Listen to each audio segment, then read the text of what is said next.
If you're a worship leader, you take yourself way too seriously. Now, here's the reason why I know that. My name is Patrick. I've been leading worship since I was 13 years old, and for the past 20 years, I've been leading worship in New York City. Now, what place is more serious, more severe, more contentious than New York City? Well, probably some other places in the world, but for now, we're saying that New York City is a pretty serious place. You know what leading worship since I was 13 makes me? Old. I mean, I used to have a full head of hair. I can prove it. I also had the Britney Spears mic or Garth Brooks mic, as mistakes have been made. But there have been moments in those 20 years of leading worship in New York City where I have just taken myself so seriously. And over the past few years, I have learned that in order to create a community of authentic worshipers, we have to become, yes, I'm going to say the word, a bit undignified at times. And I want to show you a moment that just opened up worship in my church in recent weeks that was so fun. Check this out.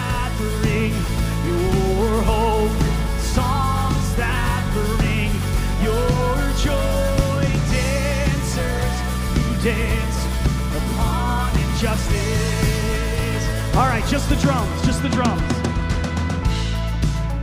I know how silly this is. Everybody, just stay with me. Some of you are just back row.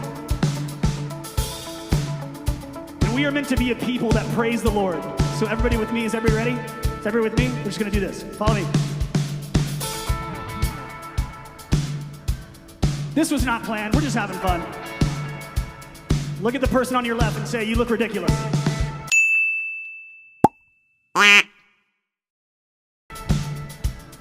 Look at the person on your right and say, you look ridiculous. And then everybody say at the same time, we are fools for Jesus. Let's sing this chorus together. We are allowed to move and shout and praise and clap our hands. Let's sing, open up. Open up the doors.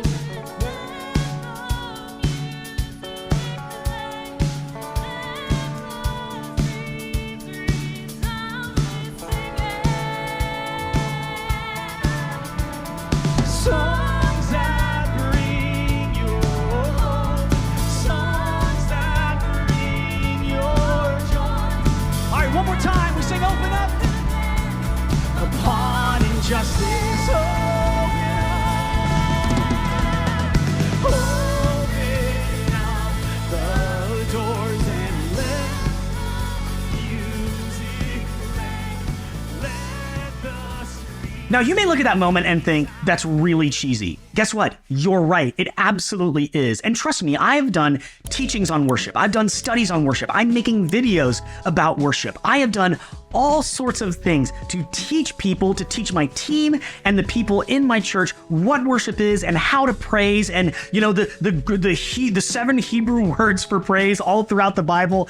I've done all of those things and they're helpful and they work. But sometimes we just have to get a little bit silly and call people in to that freedom of silliness, and you'll watch your church just explode with joy. Now, let me be clear.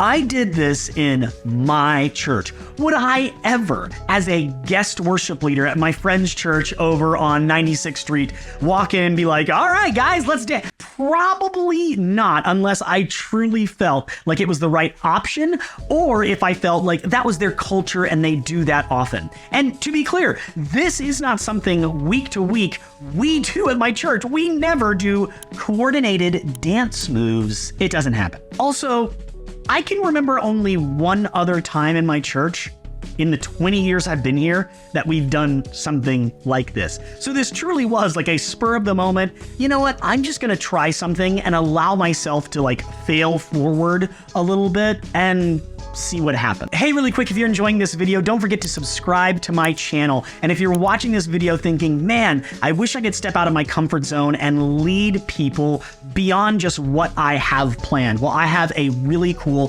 free resource for you. If you sign up for my newsletter down below using the link in the description, I'm going to send you some stuff for absolutely free that will help you do just that. But what I want to focus on is what happened after this moment. You see, in my mind, the worship leaders have so much going through their minds, so much that they have to focus on. We're actually playing and singing songs. We're directing a band. We're directing a room. We're trying to be sensitive to a schedule, time, the space. There's so much going on in our minds. But as I was leading, I had this thought that like, part of the room was really with me. We were going after it. We were praising and worshiping a God who loves us and calls us his kids. But I could tell that there was another section of the room that wasn't with me. And there have been times in my ministry where I've been like, come on, guys, or some of you aren't with it. And I just don't think that's good leadership. But I knew that I could kind of step out and with the people that were already with me,